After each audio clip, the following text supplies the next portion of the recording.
Hello friends, welcome to our YouTube channel.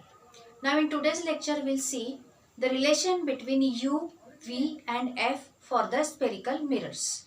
Okay, that is also called as a mirror equation. Okay, so what is U, V, F we'll see in this video. So let's start for that equation, mirror equation. So before starting that equation we need to once see this diagram. So in this diagram I have shown the concave mirror. Okay concave mirror दाखवलेला आहे. Concave mirror सोबतच मी त्याच्यामध्ये त्याच्या काही points जे आपण already शिकलेलो आहे ते रिवाइज ॲज अ रिव्हिजन टाकलेले आहे. सो मिररचा जो सेंटर पॉईंट आहे तो पोल आहे. त्याच्यानंतर सगळे रेज जिथे कॉन्व्हर्जंट होतात त्याला फोकस म्हणतो आपण, तो एफने दाखवला आहे. आणि ह्या पूर्ण जो मिरर आहे त्याचा जो सेंटर असेल means as a spherical centre it is centre of curvature C and एक ऑब्जेक्ट जो आहे तो लेफ्ट हँड साईडला प्लेस केलेला आहे. आणि हे सगळे जे एका लाईनमध्ये येणार आहे that line is nothing but the principal axis. Okay, so this we already have learned in the previous video. So see the next diagram. In this diagram I have explained that how the image will be found with the help of concave mirror because it is important for the mirror equation. So image कशी तयार होते याच्यासाठी आपल्याला एक गोष्ट माहिती आहे already की ज्या वेळेस ray parallel to X axis travel होणार आहे आणि कॉन्केव्ह मिरर वरती स्ट्राईक होणार आहे that ray will be reflected through the focus only. म्हणजे कॉन्व्हर्जंट रेज तयार होतात सगळे. So they will be meet only at a single point at a focus. So that ray I have showed here.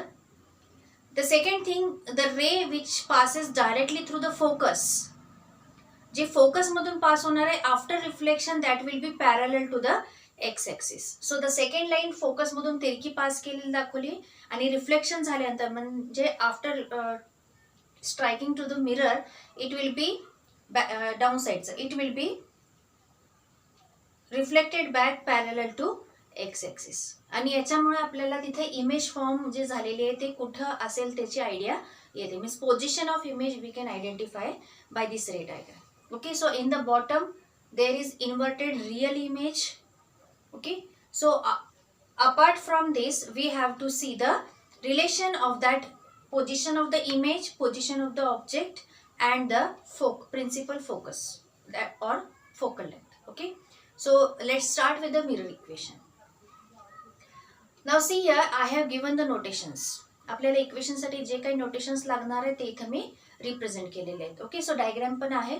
So what are the notations. सुरुवात करूया आपण U, small you.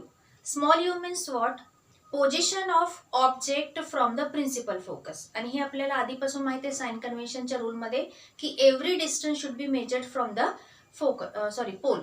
So यूचा distance म्हणजे काय आहे, object from the pole. Measure the distance of the object from the pole, represent it as a U. Okay, second V. V means what, position of the image from the pole. Okay, हे पण distance आपण pole पासून measure करणार आहे. So position of image from the pole is V. And what is F. F is nothing but the focal length, distance of focus from the pole, that is F. So ह्या तिघांचं जे relation असेल that is nothing but the mirror equation. But actually what is the mirror equation I have shown here at the bottom. 1/f is equals to 1/u plus 1/v. म्हणजे distance जे दोन्ही आपण घेतलेले image आणि ऑब्जेक्टचे त्यांचं inverse घ्यायचं, reciprocal घ्यायचं, addition करायची, we will get the reciprocal of the focal length. So this is the mirror equation. So let's start to derive it. Now before deriving it, here I have shown that if we are considering about the mirror equation that is applicable for both type of the mirrors. मी जरी diagram मध्ये सगळीकडे concave mirror दाखवला असेल तरी इथं आपल्याला काय होत आहे, कॉन्केव्ह मिरर सोबत कॉन्व्हेक्स मिरर साठी पण सेम इक्वेशन फॉलो होते. म्हणजे हे रिलेशन तिथं पण ट्रू असणार आहे कारण आपण साइन कन्व्हेन्शन यूज करून ते कॅल्क्युलेशन्स नंतर करू शकतो. सो कॉन्केव्ह मिरर साठी जर ही इक्वेशन असेल तर कॉन्व्हेक्स मिरर साठी पण सेम इक्वेशन फॉलो होते. Okay, so that is the first thing. One more thing is there explained, that is the first point given here, ki position of the object doesn't doesn't make effect on the mirror equation. Okay. So position ऑब्जेक्टचा कुठंही situated असू दे, आता मी diagram मध्ये जिथं दाखवलेलं होतं त्याच्यापासून पुढं किंवा मागे ऑब्जेक्ट कुठेही सिच्युएटेड असू दे, मिरर इक्वेशन फॉलो होते. So if U is changing, V automatically changes. Okay. So इमेजचा डिस्टन्स चेंज होणार, हे कशावर डिपेंड आहे, जर आपण ऑब्जेक्टचा डिस्टन्स चेंज करत असेल तर. सो यू चेंज होत असेल तर वी चेंज होतो आणि अशा प्रकारे इक्वेशन बॅलन्स होते. सो हे पहिला पॉईंट आहे की ह्याच्यामध्ये आपल्याला मिररच्या कोणत्या बाजूला जो ऑब्जेक्ट ठेवला आहे त्याचा डिस्टन्स किती आहे, it will not effect on the mirror equation.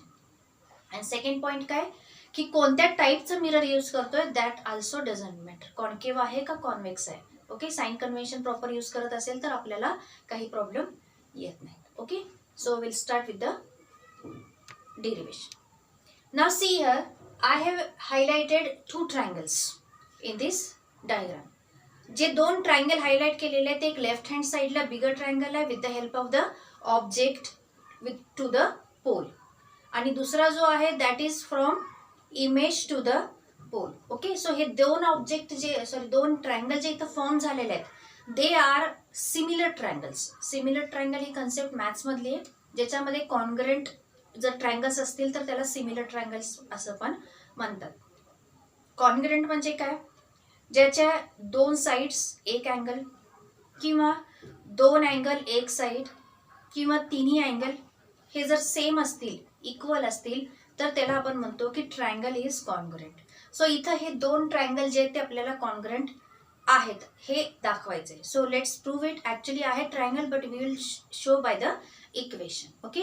So congruent असेल तर आपल्याला याच्यामध्ये पहिल्यांदा ट्रायंगल्स, दोन्ही ट्रायंगल्स मधले अँगल्स 1 by 1 चेक करूयात आपण. So see, in both the triangles, the angle OAF from the left hand triangle and angle DPF from the downward triangle. हे दोन्ही angles जे ते same आहेत. Why? Because it makes 90 degree. So these both angles are same, both having value 90 degree. Now see the second angle. Second angle OFA and त्याच्याच opposite मधला DFP. Vertically opposite अँगल्सचा rule use करायचा आपल्याला. जर 2 lines एकामेकाला cross करत असतील तर opposite angle same असतात. सो वर्टिकली अपोजिट अँगल्स आहे तिथं, so both angles are same. So कोणत्याही ट्रायंगलमध्ये 2 अँगल्स जर सेम झाले असतील तर ऑटोमॅटिकली थर्ड अँगल तो सेम असतोच. Why? Because all the 3 angles having sum of 180 degree. मग 2 अँगल जर सेम झाले तर त्यांचे ॲडिशन केल्यानंतर 180 मधून रिड्यूस केल्यावर आपल्याला सेम अँगल दोन्हीमध्ये मिळणार आहे. सो 2 अँगल जरी आपण त्याच्यामध्ये इक्वल आहेत प्रूफ केले तर थर्ड अँगल ऑटोमॅटिकली इक्वल होतो. So here it is triple A corollary or double A आपण सिमिलरिटी दाखवली तरी चालेल. Okay. So according to this here 2 triangles follow the double A similarity. Now similar असेल, congruent असेल तर त्याचा आपल्याला यूज काय होतो की what is the property of 2 congruent or similar triangles. त्यांच्या रिस्पेक्टिव्ह साईड्सचा रेशो हा सेम असतो. म्हणजे त्याची जी साईड घेतली, सपोज हायपोटेनियस घेतला असेल तर ह्याचा पण हायपोटेनियस, तर त्यांचा रेशो जो आहे तो इथं दुसऱ्या 2 साईड्सच्या रेशोला इक्वल करतो. सो अकॉर्डिंग टू दॅट आपल्याला इथे जे लागणार आहे तेच 2 साईड्स मी इथं घेतलेले आहे. So C here, I have shown here equation OA divided by DP. OA एका ट्रायंगलचा, DP दुसऱ्या ट्रायंगलचा, ह्या दोघांचा रेशो घेतला तर आपल्याला काय मिळणार आहे, AF डिवायडेड बाय PF च्या रेशोच्या इक्वल मिळणार आहे.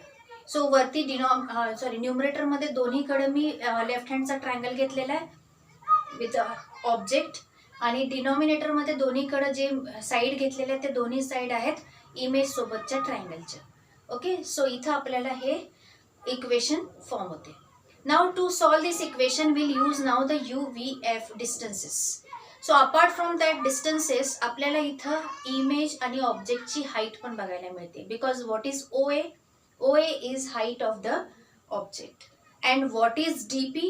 DP is the height of the image. Okay. So त्यांच्या रिस्पेक्टिव्ह व्हॅल्यूज ठेवायचे. सो लेट ऑब्जेक्ट आहे तर ऑब्जेक्टची हाईट HO असेल आणि इमेज असेल तर इमेजची हाईट HI असेल. So applying that we'll write here HO divided by HI is equals to. आता इक्वल टू मध्ये AF. AF म्हणजे काय आहे? डिस्टन्स, हा डिस्टन्स फाइंड आउट करायचा असेल तर आपल्याला ऑब्जेक्ट पासूनचा जो डिस्टन्स आहे त्याच्यामधून फोकस पर्यंतचा डिस्टन्स रिड्यूस करावा लागणार आहे. ओके, म्हणजे ऑब्जेक्ट पासूनचा तो इमेज पर्यंतचा डिस्टन्स काढायचा. सो त्याच्यासाठी काय करायला लागेल आपल्याला, total distance from the pole is U minus distance from the F.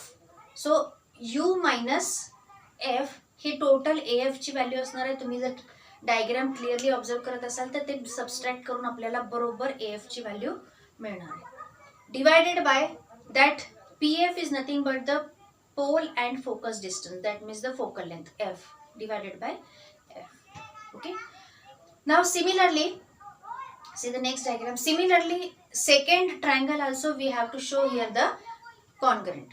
Okay, second triangle म्हणजे कोणता ट्रायंगल आहे इथं, फर्स्ट ट्रायंगल तर आपण दाखवलेला आहे. I have written as a equation 1 first triangle, triangle OAF congruent to triangle DBF, हा पहिली इक्वेशन आहे. So similarly if we go for the second congruent triangles, that triangles are triangle IGF and triangle BPF. हे दोन triangle congruent same मॅनरने होणार आहेत. हे दोन्ही congruent असेल तर त्याची इक्वेशन इथं आपल्याला मिळणार आहे, HI/HO is equals to V minus F divided by F. That is equation number 2. पण इक्वेशन 1 आणि इक्वेशन 2 च्या फॉर्मॅटमध्ये फक्त HO HI चा जमलिंग झालेला आहे. So equation 2 will just change for solution purpose. Equation 2 as it is आपण जी आहे ती थर्ड इक्वेशन मध्ये कन्वर्ट केलेली आहे. काय केलाय, HI/HO जो आला आपला तो आपण HO/HI मध्ये कन्वर्ट केला. म्हणजे ऑब्जेक्टची हाईट वरती घेतली, इमेजची हाईट खाली घेतली. सो लेफ्ट हँड साइड जर चेंज केली असेल तर राईट हँड साइड पण इन्वर्ट केली. So that is equation number 3. So we can use equation 1 and 3 for the further purpose. Okay, so I am showing here. So from equation 1 and 3 equation असे दाखवलेले आहेत. ह्या दोन्ही इक्वेशन्स मध्ये left hand side जे आहे ते आता दोन्ही सेम आहेत, HO/HI, height of object divided by height of image. Object एकच आहे, इमेज पण एकच आहे. सो लेफ्ट हँड साइड दोन्ही इक्वेशनची सेम झाली. मग आता आपल्याला राईट हँड साइड पण सेम करायला पाहिजे. So solving this equation we will get here that right hand side of both the equations will be equal. So इथं मी लिहिलेलं आहे ते U minus F divided by F is equals to F/V minus F. आता ही equation फक्त simply solve करायची म्हणजे काय, क्रॉस मल्टिप्लिकेशन करून आपल्याला जस्ट सोल्युशन फाइंड आउट करायचं आहे. सो क्रॉस मल्टिप्लिकेशन केल्यानंतर आपण काय करणार आहे, त्याच्यामध्ये आपल्याला F² कॅन्सल होत आहे, लेफ्ट हँडचा आणि राईट हँडचा. रिमेनिंग थिंग जे ते keep it as it is. आणि टोटल इक्वेशनला आपण UVF multiplication of 3 functions UVF पूर्ण इक्वेशनला UVF ने डिवाइड केलाय. So divide full equation with the UVF. असं केल्याने काय होणार आहे बघा, तुम्हाला तिन्ही टर्म मध्ये 2-2च कंपोनेंट दिलेले आहेत. एकामध्ये FV आहे, एकामध्ये UF आहे, एकामध्ये UV आहे.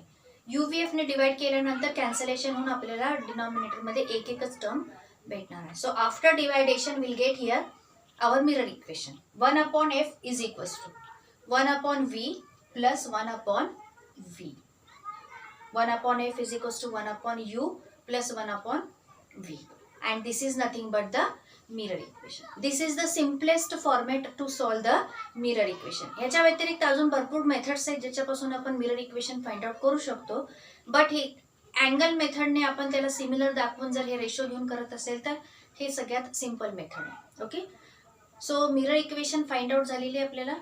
ह्या मिरर इक्वेशनचा वापर आपण कॉन्व्हेक्स कॉन्केव्ह मिररसाठी करू शकतो. मी आधी पण सांगितले, using proper sign convention for both the mirrors. Convex मिररचा साइन कन्व्हेन्शन या इक्वेशन मध्ये यूज करायचा. It can be applicable for the convex also. कॉन्केव्हचा यूज करायचा, it can be applicable for concave also. Okay, so hope you understand today's lecture. If you have any doubt regarding any step, then comment in the comment section.